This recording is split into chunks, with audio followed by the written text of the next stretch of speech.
thanks to an amendment in the National Defense Authorization Act for 2022, which was recently signed into law.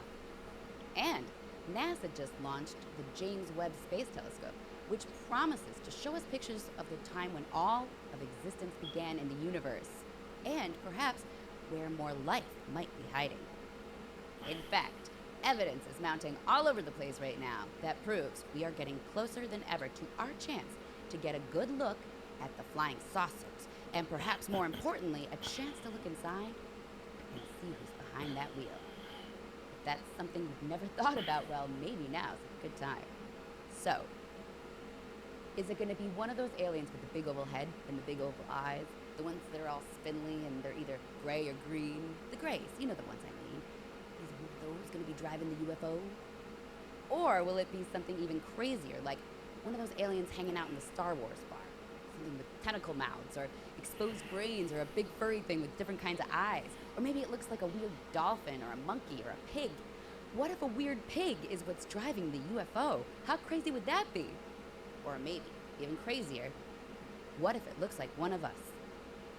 Now, I don't mean just someone from another country that has reached superior technological and scientific intelligence, no. I mean someone from another place way beyond Earth, or someone from another time, perhaps even. Someone that looks like a human, but is not. Maybe their eyes are a little bigger and can see different things than us, something like that, but still, essentially very much like us. Wouldn't that be crazy if that's what's behind the wheel? Well, not according to some scientists, actually. In fact, they say it's the opposite. They actually take the view that's known as convergent evolution, which posits random effects eventually average out so that evolution converges, tending to produce similar organisms in any given environment, as Science Focus puts it. So in other words, even though it seems crazy that life on one side of the universe would evolve to look like life on another side of the universe that evolved the same kind of way, and all this randomness is going on, and all this time is going on, and that averages out, and all of a sudden, yeah, an alien across the universe could indeed essentially look like a human. Maybe even exactly the same. Anyway, even if it's not a human, even if it is some being that looks like a blowfish with legs, or one of those grays, or something that looks like something we haven't even imagined yet, I have a feeling when we look it right in the eye for that very first time, which seems to be getting closer, we'll still recognize it from somewhere or sometime, somehow. All right, Shalom. First and foremost, giving all praise to Yahweh Bashim Yahweh Shai Bahashem Rachak Wadash. Double honors to the elders and apostles at Great Millstone who rule well. Peace and blessings to the hopeful elect. Shalom Barakathum. And you heard her in this this snippet. All right, so we this is what we've been telling you, man. You know, now ultimately this is just more of the scriptures bearing itself to be true, man. All right, because and more of us just being right about prophecy, about everything that we see, our understanding. When you come into the truth, your understanding of what is, it's far beyond the average person, man. You know, and this has nothing to do with IQ or how much education and stuff you've had.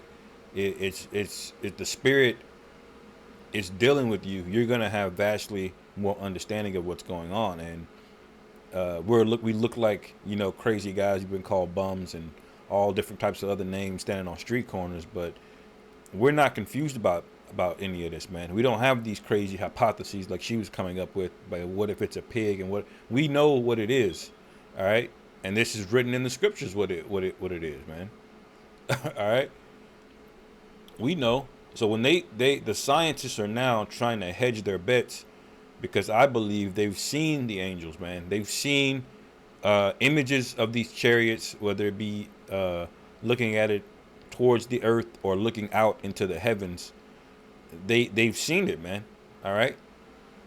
And we know that the pilots of these chariots are the angels. All right. And we'll get that precept. But Esau's trying to ease you into it. All right. He's gonna start a war all right, with the angels, with Yahushua and the angels, man. He's gonna try to do battle with them, man, which is outrageous to even think about. But when you read the account in Genesis, not Genesis, in Exodus, the seventh and eighth, ninth chapter, when the Lord literally hardened Pharaoh's heart, man. After all these plagues, man, he sent down hail mingled with fire.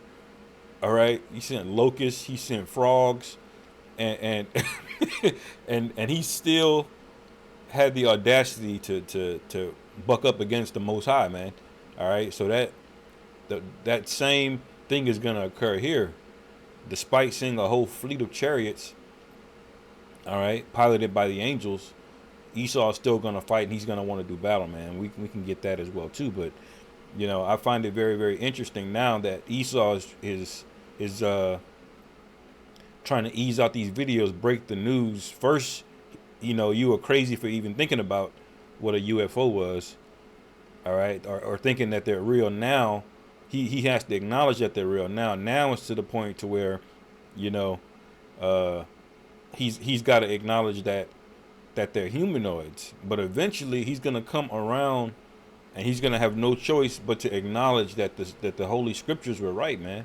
All right.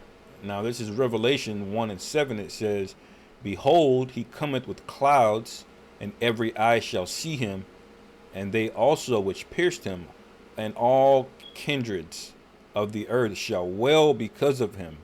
Even so, amen." So when that says he's coming with clouds, man, that's talking about chariots. Who is the he? It's just talking about Yahushua, who's definitely what Esau would categorize as a humanoid, man.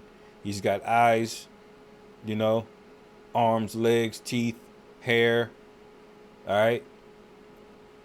And the angels are they look very similar, So it stands to reason Esau's bringing this out because he's seen something out there, all right? And he's getting ready to make a move, because when Esau makes his move, the Lord's gonna make his move, man. All right.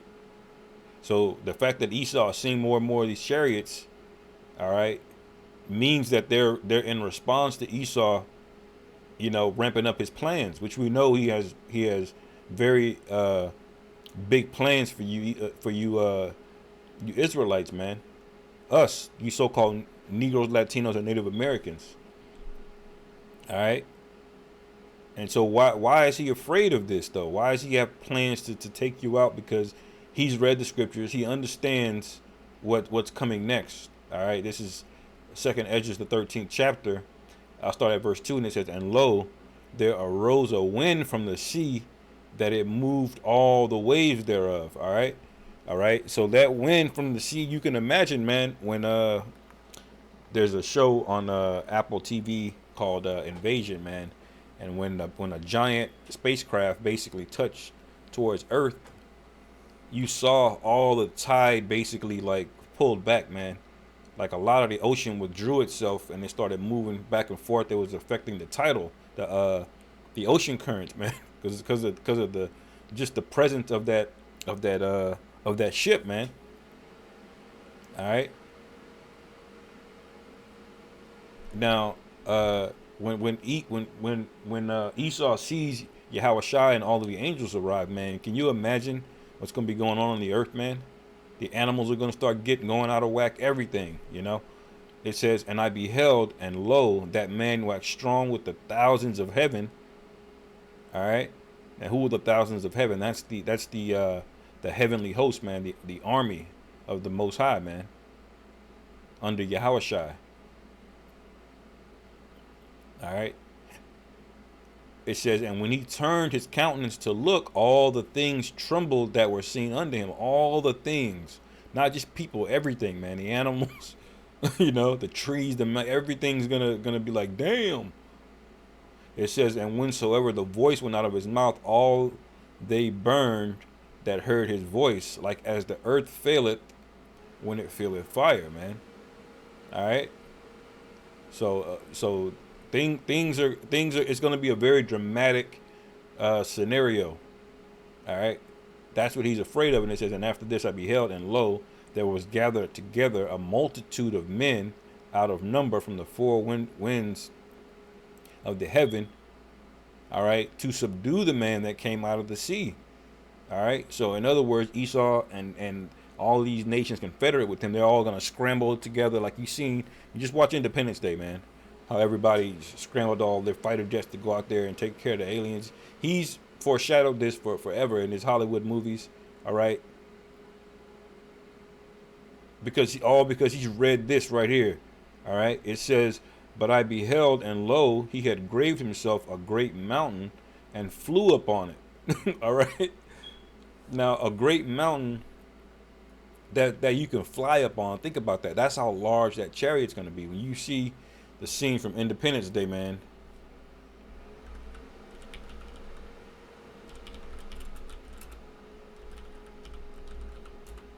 You see, this here is a good scene, a good image of it. You see that? You can't see the end of it. It's just covering everything because it's so huge. Look at that.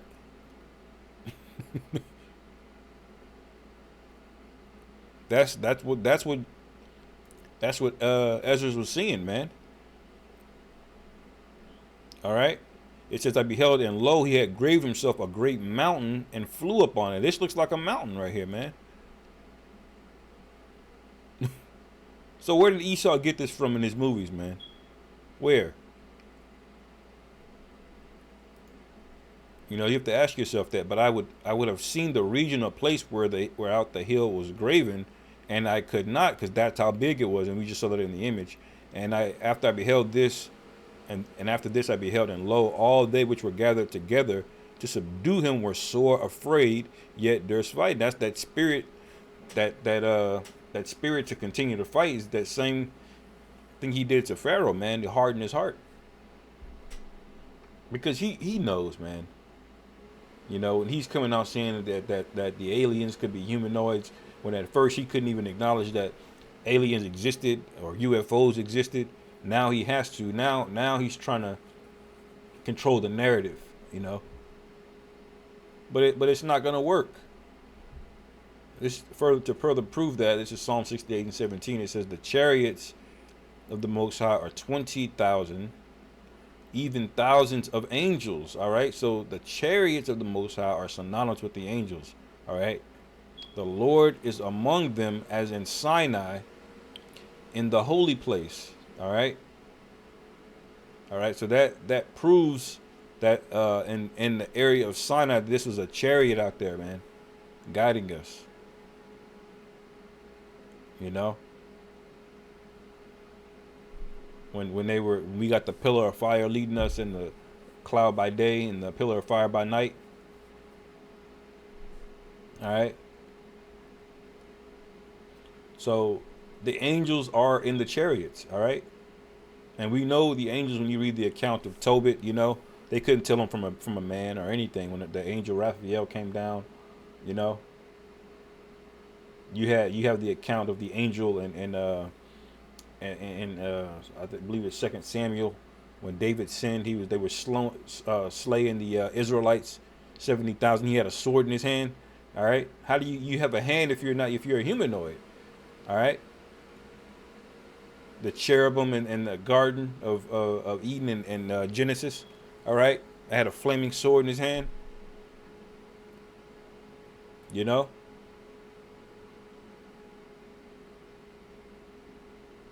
So these are the angels, man. These humanoids that they're talking about, and I would bet money that Esau has footage of it right now. I would bet it, man. Let's look up Michael, right? Whereas Daniel 12 and 1, it says, "And at that time shall Michael stand up, the great prince, which standeth for the children of thy people, and there shall be a time of trouble, such as never was since there was a nation, even to that same time." All right. "And at that time thy people shall be delivered. Everyone that shall be found written in the book." All right. So when this time of trouble, this is called Jacob's trouble. All right. At that time, we're going to see Michael. All right. Michael's gonna be there, and that time is soon, man. That time can happen in the next month, man. We could be on a pilgrimage, all hell breaking loose. All right.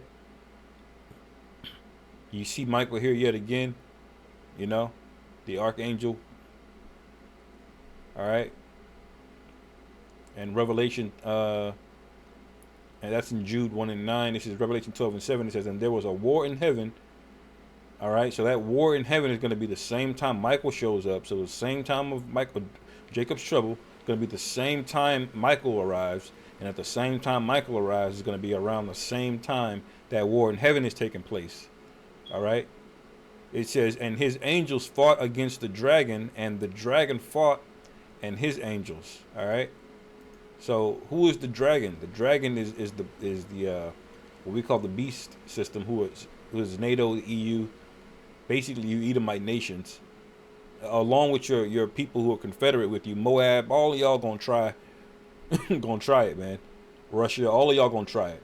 It says, and the dragon fought and his angels and prevailed not, neither was his place found in any more in heaven. And the great dragon was cast out, that old serpent called the devil and Satan, which deceiveth the whole world.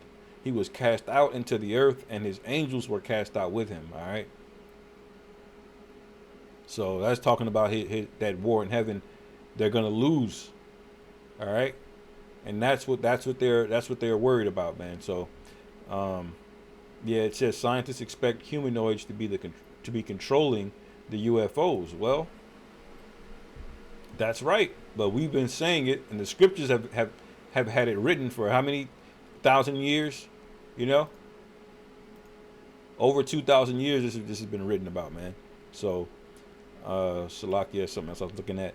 So with that, man, hopefully our brothers were edified. Call halal Yahweh Bashim Yahweh Shai Bahasham Rachak Wadash Wa Abba Babal Shalom.